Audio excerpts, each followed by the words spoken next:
ನಗರದ Gadag Betageri Naujawan Young committee ಹಾಗೂ Hind education assistance trust ಇವರಗಳ ಸಹಯೋಗದಲ್ಲಿ ಗದಗ್ ನಗರದಲ್ಲಿ ಪ್ರಥಮ ಬಾರಿಗೆ ಆಯೋಜಿಸಿದ ಮಕ್ಕಳಿಗೆ ಉಚಿತವಾಗಿ ಸುನ್ನತೆ ಇಬ್ರಾಹಿಂ ಕಾರ್ಯಕ್ರಮವನ್ನು ನಗರದ ಕರ್ನಾಟಕ ಭವನದಲ್ಲಿ ಹಮ್ಮಿಕೊಳ್ಳಲಾಗಿದ್ದು 156 ಮಕ್ಕಳಿಗೆ ಸುನ್ನತೆ ಇಬ್ರಾಹಿಂ ಯಶಸ್ವಿ ಮಾಡುವ ಮೂಲಕ ಹೊಸ ದಾಖಲೆಯನ್ನು ನಿರ್ಮಿಸಿದ್ದಾರೆ.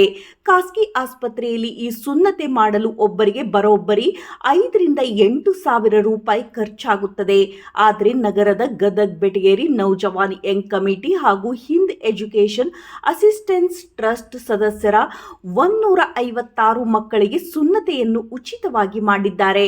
ಡಾಕ್ಟರ್ ಎಂಡಿ ಸಾಮುದ್ರಿ ನೇತೃತ್ವದಲ್ಲಿ ಡಾಕ್ಟರ್ ಯೂನುಸ್ ಸೋಲಂಕಿ ಹಿರಿಯ ಶಸ್ತ್ರಚಿಕಿತ್ಸಕರು ಮುಂಬೈ, ಡಾಕ್ಟರ್ ಶಿವಪುತ್ರ ಬಾಲರೆಡ್ಡಿ ಶಸ್ತ್ರಚಿಕಿತ್ಸಕರು ಬಾಗಲಕೋಟ, ಡಾಕ್ಟರ್ ವಿಜಯಕುಮಾರ್ ಹಳ್ಳಿ ಶಸ್ತ್ರಚಿಕಿತ್ಸಕರು ಇಲ್ಕಲ್, ಡಾಕ್ಟರ್ ವಿನೋದ್ ಮೊರಾಳೆ ಶಸ್ತ್ರಚಿಕಿತ್ಸಕರು ಬೀದರ್, ಡಾಕ್ಟರ್ ವಿಕ್ರಮ್ ಪಾಟೀಲ್ ಶಸ್ತ್ರಚಿಕಿತ್ಸಕರು ಲಿಂಗಸೂರು, ಡಾಕ್ಟರ್ ವಿಕ್ರಾಂತ್ ಶರ್ಮಾ ಶಸ್ತ್ರಚಿಕಿತ್ಸಕರು ಜೈಪುರ್, ಡಾಕ್ಟರ್ ರಾಜ್ಕುಮಾರ್ ವಾಲಿ ಶಸ್ತ್ರಚಿಕಿತ್ಸಕರು ವಿಜಯಪುರ, ಡಾಕ್ಟರ್ ನಟರಾಜ್ ಶಸ್ತ್ರಚಿಕಿತ್ಸಕರು ದಾವಣಗೆರೆ ಸೇರಿದಂತೆ ನುರಿತ ತಜ್ಞ ವೈದ್ಯರು, ಹೊರ ರಾಜ್ಯದ ವೈದ್ಯರು ಈ ಒಂದು ಕಾರ್ಯಕ್ರಮದಲ್ಲಿ ಭಾಗವಹಿಸಿದ್ದರು. ಈ ಸಂದರ್ಭದಲ್ಲಿ ಯುವ ನಾಯಕ ಕೃಷ್ಣಗೌಡ ಪಾಟೀಲ್, ಮದರ್ ಖಾಜಿ ದಾದಾಪೀರ್, ಎಂಸಿ ಶೇಖ್, ಬಾಷಾ ಸಾಬ್ ಮಲ್ಸಮುದ್ರ, ಇಕ್ಬಾಲ್ ಹಣಗಿ ಹಾಗೂ ಇತರರು ಹಾಜರಿದ್ದರು.